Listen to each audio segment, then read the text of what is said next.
Hello everyone, welcome back to my new another blog with দাদা বৌদি বিরিয়ানি। তো আজকে তোমাদেরকে আমি শেখাবো দাদা বৌদির স্টাইলে কিভাবে বিরিয়ানি বানাতে হয়। আমিও অবশ্য এই বিরিয়ানি বানানোটা অতনু রান্নাঘর চ্যানেল থেকে শিখেছি।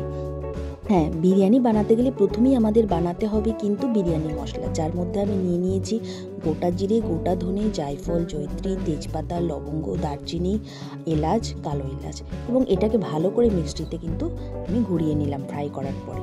তারপর অন্যদিকে একটা বোলে একটু জল নিলাম এবং তার মধ্যে অল্প পরিমাণ মানে 1 চা চামচ রোজ ওয়াটার মানে গোলাপ জল আর 2 চা চামচ কিন্তু কেওড়া জল নিতে হবে। এই পরিমাণটা তোমরা কিন্তু 1 কেজি চাল আর 1.5 কেজি মাংসের জন্য কিন্তু এটা নিতে হবে।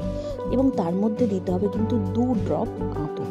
তো আতর দিয়ে দেওয়ার পরে ওর মধ্যে আমরা অ্যাড করবো কিন্তু কেশর।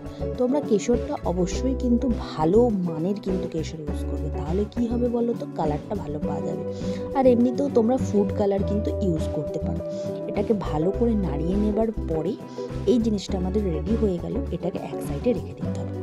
তারপর আমি আমার বাড়িতে ডেকচি ছিল, ডেকচির মধ্যে কিন্তু সাদা তেল নিয়েছি। সাদা তেল তোমরা পরিমাণ মতো নেবে এবং তার মধ্যে একটু কিন্তু ঘি দেবে। ঘি দিয়ে দেওয়ার পরে সেটার মধ্যে তোমাদেরকে অ্যাড করতে হবে আগে থেকে কোচানো পেঁয়াজ। প্রায় 500 গ্রামের মতো পেঁয়াজ তোমাদেরকে কোচাতে হবে এবং পেঁয়াজটা যখন লাল লাল করে ভাজা হয়ে যাবে সেই ভাজা পেঁয়াজের উপরে তোমাদের কিন্তু পরিমাণ মতো প্রায় 500 ml এর মতো কিন্তু জল দিতে হবে। জলের মধ্যে তোমরা দেবে হলুদ, কাশ্মীরি লঙ্কার গুঁড়ো আর নুন। এটাকে ভালো করে ঢালার পরে ভালো করে মিক্স করে নিতে হবে। মিক্স করে যতক্ষণ কালারটা না আসবে তার মধ্যেই কিন্তু তোমাদের দিয়ে দিতে হবে আলু, ভালো করে কেটে রাখাগুলো। আলুগুলো অবশ্যই তোমাদেরকে কিন্তু গোটা গোটা কাটতে হবে, তোমরা চাইলে হাফ করেও কেটে নিতে পারো। এবং তার মধ্যে অ্যাড করতে হবে কিন্তু 2 ড্রপ আতর। এটাকে ভালো করে মিক্স করে নেওয়ার পর ঢেকে দিতে হবে। আলুটা সেদ্ধ হয়ে গেলে এক এক করে আলু তোমরা কিন্তু হাঁড়ি থেকে কিন্তু নামিয়ে নেবে। এরপর এই মশলাটার মধ্যে আগে থেকে আমার আদা আর রসুনের যে পেস্ট সেটা থেকে জল বার করে এটার মধ্যে আমি অ্যাড করলাম এবং তার মধ্যে অ্যাড করলাম স্কিনি চিকেন লেগ পিস। তোমরা যদি পাও এমনি লেগ পিসও দিতে পারো, কোনো অসুবিধা নেই। অ্যাকচুয়ালি আরও ভালো টেস্টের জন্য আমি স্কিনি চিকেনটা ইউজ করেছি।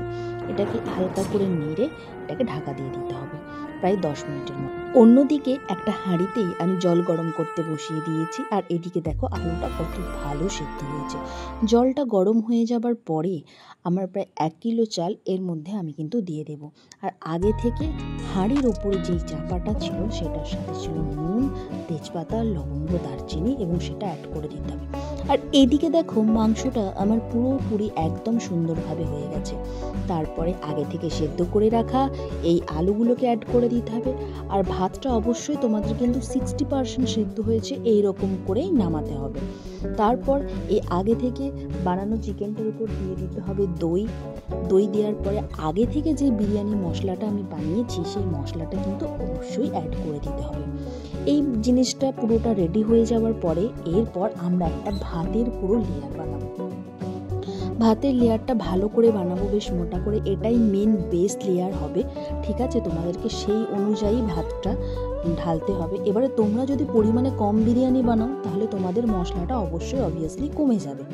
তো তারপরে আমাদেরকে দিয়ে দিতে হবে দুধ। দুধের মধ্যে তোমরা খোয়া ক্ষীর অ্যাড করতে পারো, কোনো অসুবিধা নেই। যেহেতু আমার বাড়িতে সেটা অ্যাভেলেবেল ছিল না সেই জন্য আমি দিই। এর উপরে আর একটা ভাতে তোমাদেরকে লেয়ার বানাতে হবে। এই লেয়ারটার উপরে তোমাদেরকে দিয়ে দিতে হবে আগে থেকে যেটা আমি জলটা বানিয়ে রেখেছিলাম কেশরের, ওই জলটা তোমাদেরকে দিয়ে দিতে হবে। এই জলটা দিয়ে দেওয়ার পরে ঠিক এই রকম কালারটা কিন্তু আসবে। তার উপরে আমাদেরকে দিয়ে দিতে হবে ঘি, আর ঘিয়ের সাথে আমরা কিন্তু অল্প পরিমাণে ওই আগে থেকে বানানো বিরিয়ানি মশলাটা দিয়ে দেবো। তারপর তোমার বাড়িতে যদি ফুয়েল পেপার থাকে অবশ্যই ফুয়েল পেপার দিয়ে তুমি এটাকে কভার করতে পারো, আর তাছাড়া যদি না থাকে ঢাকনা দিয়ে ময়দা দিয়ে তোমরা কিন্তু সেটাকে কিন্তু আটকে নিতে পারো। এই প্রসেসটা খুব সুন্দরভাবে হয়ে যাবার পরে একদম যেন এয়ার ক্র্যাপ টাইট হয় জিনিসটা, এই জিনিসটা সুন্দর করে হয়ে যাবার পরে তোমরা আবার কিন্তু পুনরায় গ্যাস জ্বালিয়ে নেবে। গ্যাসের উপরে তোমরা নিয়ে নেবে একটা তাওয়া। তাওয়ার উপরে তোমরা কিন্তু এই যেই আমার ডেকচিটা, বিরিয়ানির ডেকচিটা কিন্তু তোমরা রেখে দেবে। তো এবার এক্ষেত্রে তোমাদেরকে একটা জিনিস বলে রাখি, আমাদের দম দেওয়ার কেমন হবে টাইমটা, 10 মিনিট ফুল আঁচ, 15 মিনিট একদম স্লো আঁচ, তারপর 10 মিনিট একদম গ্যাস বন্ধ থাকবে। তার উপর ফুয়েল পেপার খুলে দেখবে জাস্ট বিরিয়ানির এসেন্সটা ঠিক কীরকম আসবে, টেক্সচারটা তোমরা দেখেই বুঝতে পারছো বিরিয়ানিটা কীরকম লেভেলের বানানো হয়েছে। তো আজ পর্যন্ত আমি অনেকবার বিরিয়ানি বানিয়েছি, কিন্তু এত টেস্টি বিরিয়ানি কখনো হয়নি। সিরিয়াসলি তোমরা বাড়িতে ট্রাই করো, আর অবশ্যই তোমাদেরকে আমি 100% অ্যাসিওর করছি বিরিয়ানির টেস্ট পুরো দোকানের মতো তোমরা পাবে। আর যারা এখনও দাদা বৌদির বিরিয়ানি খাওনি তারা অবশ্যই দাদা বৌদির বিরিয়ানির টেস্ট কিন্তু এই বিরিয়ানির মধ্যে পাবে। বাড়ির সকলেই কিন্তু তোমার নাম করবেই করবে। যারা এখনও কোনোদিনও রান্না করেনি তারাও যদি ট্রাই করো, ইভেন তারাও কিন্তু বেস্ট রেজাল্টটাই পাবে। তারপর আমাদের খাওয়া দাওয়ার দুপুরে পালা ছিল।